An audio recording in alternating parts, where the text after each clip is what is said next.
All right. Hello and welcome everyone to the Devstream 156 breakdown. So obviously we are only getting these once a month now, and this is the Devstream directly following Tennocon. So there's not a huge amount to talk about, but we do have quite a bit of word actually on some upcoming content that is going to be here very, very soon.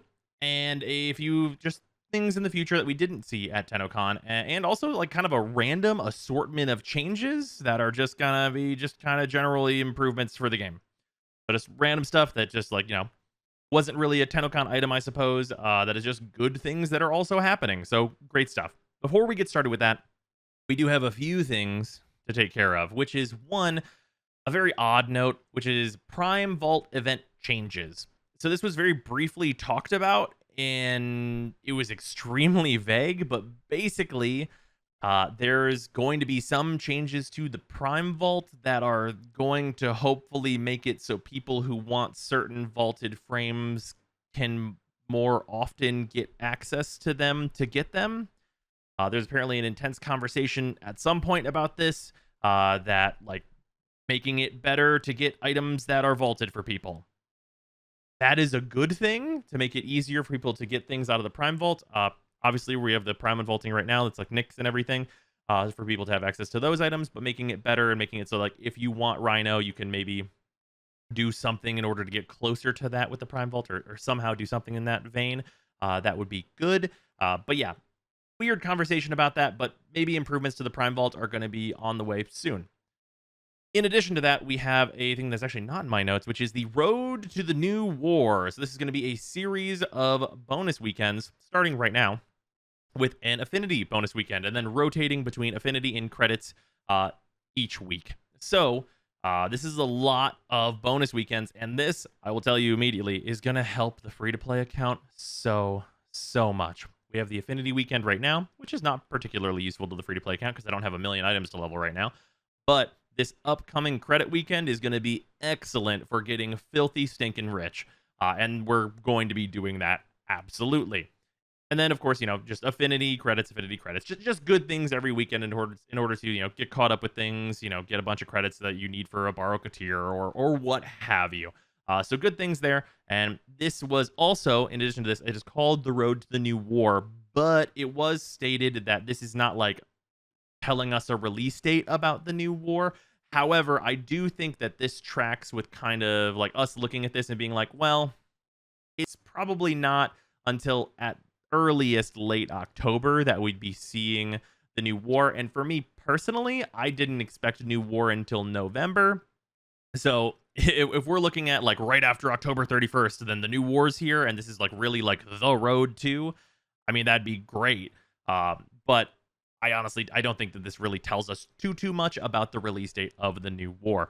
Moving on, we have a lot to talk about with the Revenant Mephisto stuff, because there's a lot of stuff that is coming on September 8th. So right here in the image, of course, we have the Revenant Mephisto skin, which I think looks excellent. This is a very, very nice skin, and it has some unique stuff to it, namely this Sindana. So this Sindana is actually this front cloth piece and the whole collar around his head, and it also drapes down the back.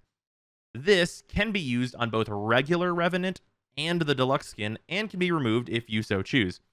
They did not specifically state whether or not it's going to be available on all Warframes, but I very, very much hope that it is, because I think it would look incredible on a large amount of Warframes.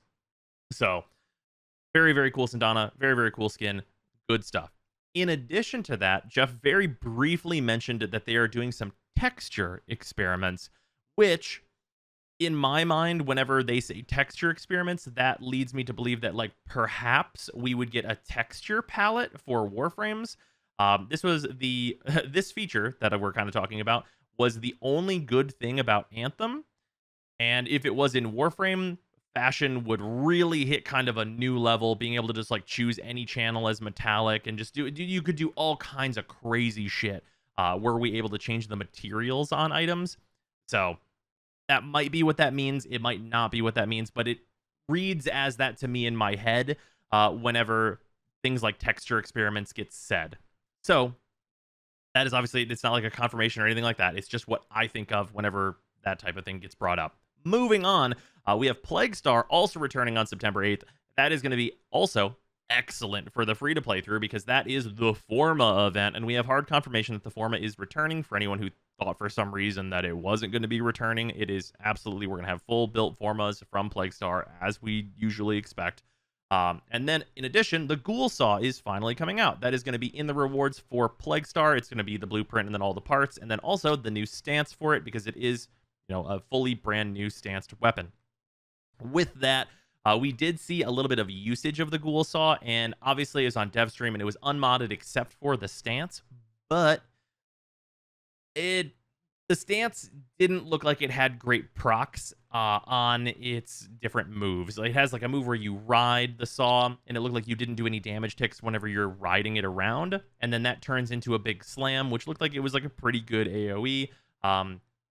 But it didn't look like it had any guaranteed procs as well. The slashes on it also didn't look like they're doing a bunch of slash procs like you'd probably want for a weapon like this. And then the forward running attack is just holding the chainsaw in front of you and revving it, which has maybe some potential, but we'll have to see if it just has good multipliers and stats. Like, we really need stances that are high quality in order to really make the melee weapon shine.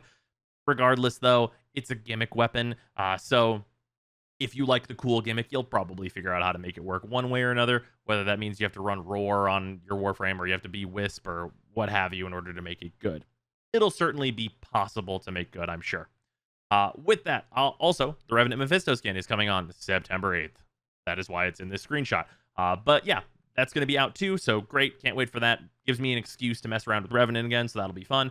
And then we have the Corrupted Hollow Key changes, which are basically that the Sisters of Parvos are going to drop Hollow Keys now whenever you kill them.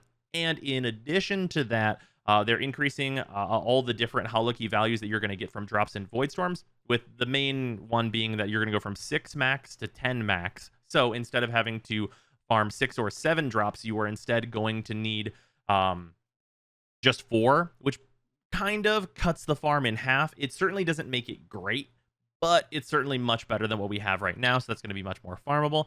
In addition to that, the Ambassador, which is a gun, is changing in terms of where it drops. It is no longer going to be from Survival and Railjack only, with like the awful drop rates scattered everywhere, just a terrible thing.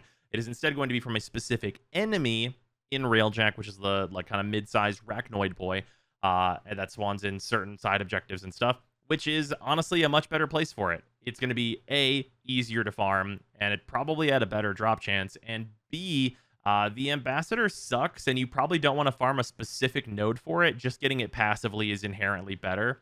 I don't know why the Ambassador has such dog shit stats. Like, it is truly, truly awful for no reason. Like, it should have good stats for where it is in the game, but it's just bad for no reason. Its visuals are incredible. It has like a cool mode switch, but its stats are just awful for just no conceivable reason. Moving on to some changes I thought we'd never see, which are changes to the hero systems and Neuroptics drops. So we have, I don't remember which one drops in which, but basically one of them drops from Kuva Spy, and it drops on rotation C currently, and it will be moved to rotation A. So that's going to be much easier to acquire. It means you can fail one vault and still have a chance at your hero part. So that's going to be really good. For anyone who doesn't like those spy missions tend to be some of the harder ones for especially newer players to do. So if you're looking to get hero, that's going to be much easier in terms of that aspect. And then the other part drops from Defecation. I'm sorry, Defection. It drops from Defection.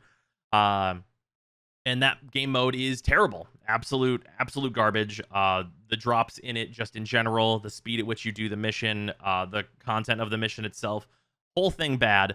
So it moves out of that entire game mode and into Survival, which is just going to be much more accessible. Survival is just a generically good game mode. If people want hero, it's not a big deal to do a Survival, and it certainly won't just be a painful experience.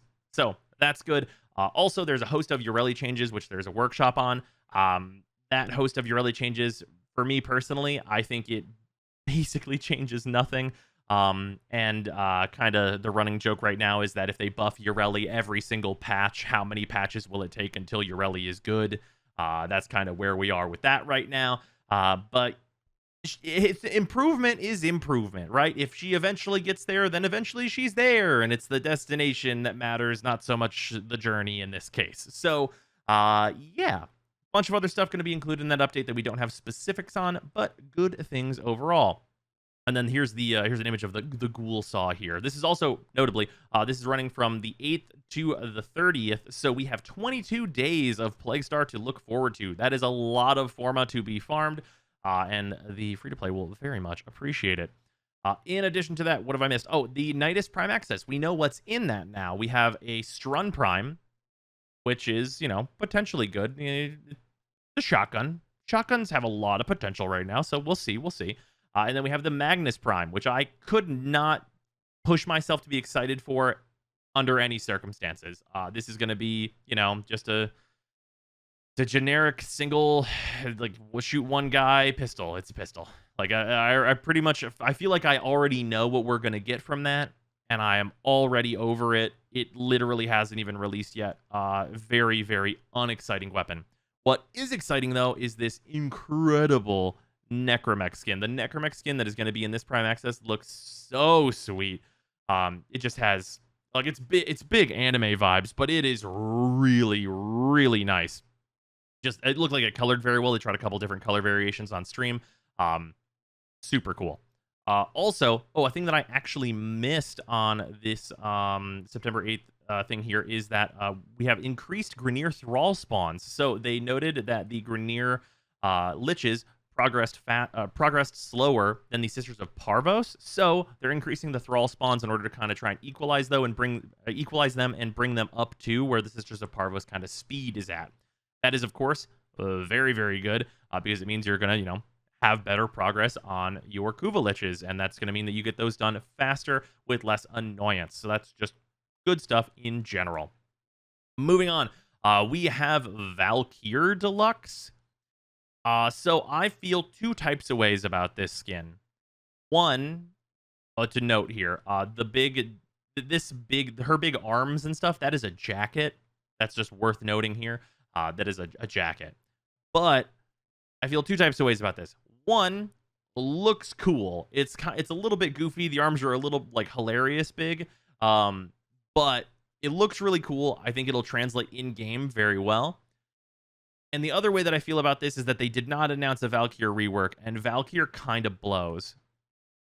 Like, Valkyr used to be one of my favorite Warframes, but, like, she's, like, not good. Like, she's bad right now. Is she playable? Yes, but that is the lowest bar I could ever give anything, is to be playable.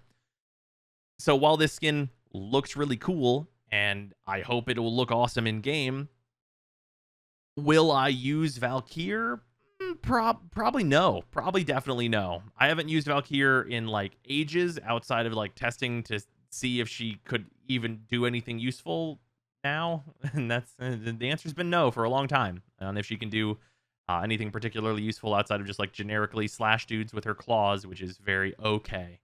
But yeah, cool looking deluxe skin. I really wish there was a rework announced alongside it because she could use the help. And then finally here, we have some augment discussion. So we have 4 augments, 2 of which are for Zaku. So we have, here, I'll actually move this so you guys can actually read the augment descriptions down there. So we have Zaku, we'll go over first. They are getting a 2 augment that is going to regenerate HP on damaging enemies affected by their 3. That's right. They're going to regenerate HP whenever their 2 shoots enemies while your 3 is affecting them. That is completely useless. Completely useless. Zaku is a Warframe that at high levels, you are either alive or dead. There's no in between.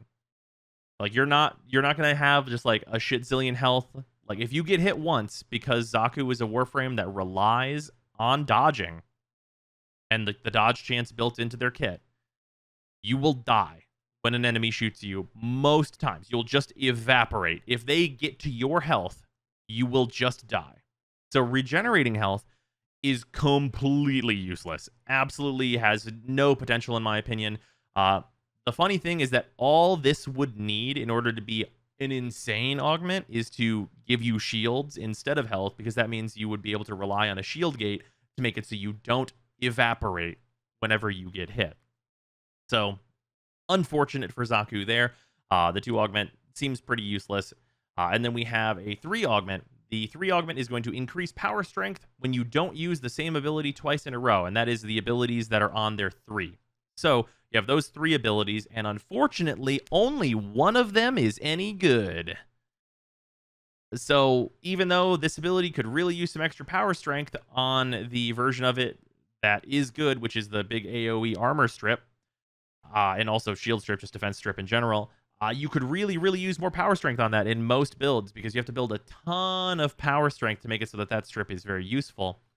And it would be really nice if you didn't have to do that. But I think that it would be too cumbersome to like rotate around and like use the other abilities that are just not good and waste your time doing that in order to get some power strength on the ability that's actually any good. I will say that if this power strength bonus is high enough, it might be worth the trouble, but I think high enough might need to be like 100 to 200%. Probably somewhere in there is where it ends up being, and that is a lot. That's a whole lot to ask for.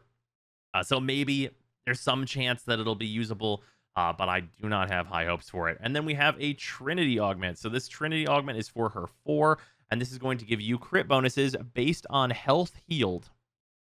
Now, the problem with that is that, well, this is going to work on your allies being healed, right?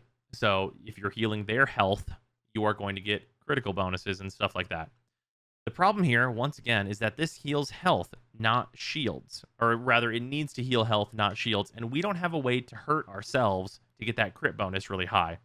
So you have to rely on your allies taking damage and not healing themselves. And with the general prevalence, it seems like, of Gloom being subsumed on Warframes, and also just the generally, like, relatively available healing, and also need to stay, or also the want of people to stay with your shields on so you do not evaporate, taking health damage is getting rarer and rarer. And sure, in some cases, there's going to be a toxin cloud that's going to deal damage to people's HP. But that's in some cases. You need a buff like this to be very consistent. And also the numbers need to be very, very high. So you kind of probably just don't use Trinity still and keep using Wisp. It was actually very funny on stream where it was said that you were never, like, never unhappy to see a Trinity around. And like that was true a couple of years ago. But now Trinity kind of doesn't do anything for a squad. Like, is 75% damage reduction, like, okay? For sure. Can you help new players with Trinity? Oh, absolutely. But would I rather have Wisp in every single scenario that I could have a Trinity? Oh, yeah. Absolutely 100%. So, yeah, that's pretty unfortunate for Trinity there, that her augment's not, a lot better. Because it means that essentially Wisp's 1 still does more than Trinity's 4, even when her 4 is augmented, which is pretty rough. But yeah, at least it's not the Lavos augment. So this is an augment for his first ability, which is Ophidian Bite. It increases the range of your 1 by X, and in addition, it reduces cooldowns by Y when you hit Z enemies. We do not know the numbers on this ability at all. However, I can tell you how this needs to work in order for it to be good, and the ways in which it could definitely be bad. So, increasing the range of your 1 by X. This probably doesn't matter too much in terms of the ability in general, but it could be anywhere, if it's above 20%, it's going to definitely be like a nice little bonus if the rest of the augment is worth using. If it's less than 15, it probably doesn't really matter. But the second part of this ability is what has the potential to be really good, because this reduces the cooldowns by Y when you hit Z enemies. Now, the way in which this can be good is if this reduces the cooldown of Ophidian Bite.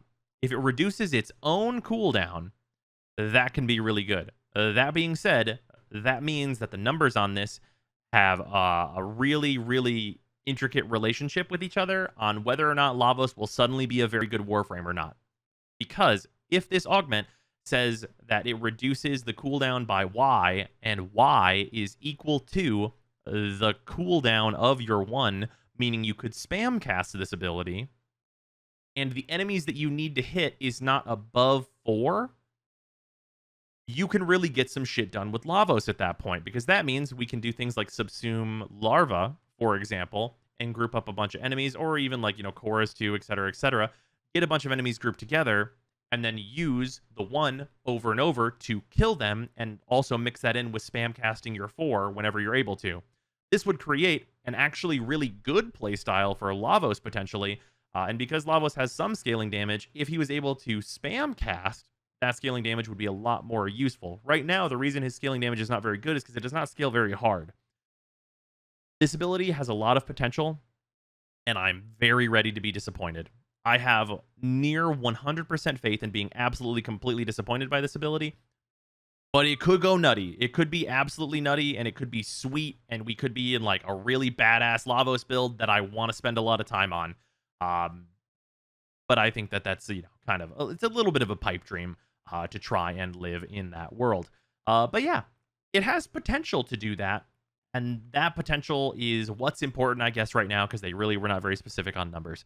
Anyway, that is going to do it for the Devstream 156 breakdown. Thank you all for hanging out. I will see you hopefully tonight. Actually, I'm going to be streaming over on twitch.tv/Brozime. We're going to be getting into Psychonauts 2. So if you would like to see that, or if you would like to catch up on Psychonauts 1, which I just finished streaming, you can head on over to twitch.tv/Brozime or into the Stream Archives channel. Well, the Stream Archives channel is not updated right now. It's probably over just on Twitch. But yeah, that's going to be the good stuff over there. Hopefully I see you there. Otherwise, goodbye. Hopefully you enjoyed the video. Goodbye.